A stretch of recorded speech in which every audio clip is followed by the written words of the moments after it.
আসসালামু আলাইকুম। আমি কবিরাজ মোহাম্মদ আসাদুজ্জামান সুজন। আমি অনেক দিন পর আপনাদের মাঝে হাজির হয়েছি।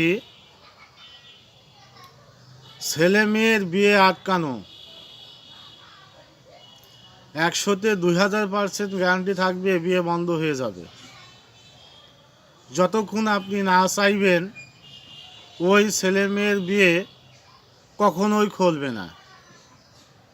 এত শক্তিশালী পাওয়ারফুল বিদ্যা। কেউ অন্যায় কাজে ব্যবহার করিবেন না। আপনাদের কাছে আমি অনুরোধ করতেছি। আমি এই বিদ্যাটা দিতাম না। আমার এক শিষ্য নাম মাইনুল কয়দিন ধরে বলছে, উস্তাদ একটি বিয়ে বন্ধ করা মন্ত্র দিন, বিয়ে বন্ধ করা মন্ত্র দিন। আসলে সব জিনিস তো আর ইউটিউবে ছাড়া যায় না।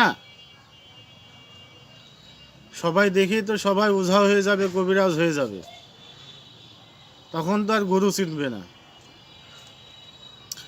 তারপরে আপনাদের মাঝে একটা কথা বলে রাখি, যারা অরিজিনাল তন্ত্রমন্ত্র বিদ্যা শিখতে চান তাদেরকে বিদ্যা শেখানো হবে।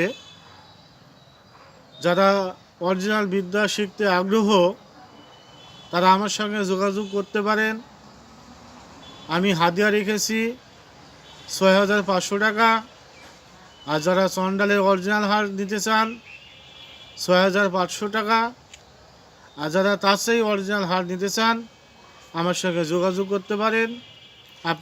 আমি আপনাদের মাঝে বলে দেব তার রেট কত রাখা যাবে।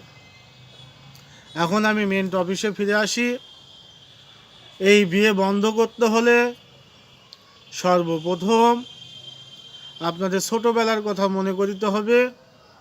যখন আপনারা মক্তবে গিয়েছেন, আলিফ বা তা সা শিখেছেন, এই আলিফ বা তা সা আপনাকে 29টা হরফ ভালো করে মুখস্থ করে নিতে হবে। যদি 29টা হরফ আপনারা মুখস্থ করতে পারেন, আপনারা যে কোনো মানুষের বিয়ে আটকাইতে পারবেন। শুধু তাকিয়েই ওটা পাঠ করে শুধু একটা পাক দিয়ে দিলেই বিয়ে বন্ধ হয়ে যাবে। কিন্তু রুগীটা সামনে থাকতে হবে। তাহলে কিভাবে বন্ধ করবেন? আপনাকে সর্বপ্রথম আলিফ কুম, বাকুম, তাকুম, সাকুম এইভাবে 29 পর্যন্ত যেতে হবে। এই 29 অক্ষর পর্যন্ত আপনাদের যেতে হবে। এই যেভাবে আমি বললাম আলিফ কুম, বাকুম, এভাবে যেতে হবে।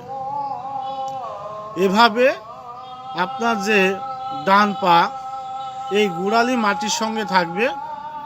আর আপনি এটা একবার বলে একটা ডান দিকে ওই গুড়ালি দিয়ে পাক দিবেন, ওই মেয়ের দিক তাকিয়ে। তাহলে এভাবে 3 বার করবেন, তাহলে ওই মেয়ের বিয়েটা আটকায় যাবে। কিন্তু আমি ছাড়ানোর নিয়মটা আপনাদের মাঝে বললাম না। যারা পার্সোনাল বিদ্যা হাদিয়া দিয়ে শিখবেন আমি তাদেরকে নিয়মটা বলে দিব। আমার ভিডিওটা যদি আপনাদের ভালো লাগে লাইক দিবেন, শেয়ার করবেন, কমেন্ট করবেন। আপনাদের কি ধরনের বিদ্যা প্রয়োজন আমাকে বলবেন। যদি আমার কাছে থাকে আমি চেষ্টা করব আপনাদের মাঝে দেওয়ার জন্য। আসসালামু আলাইকুম। ওয়ালাইকুম আসসালাম।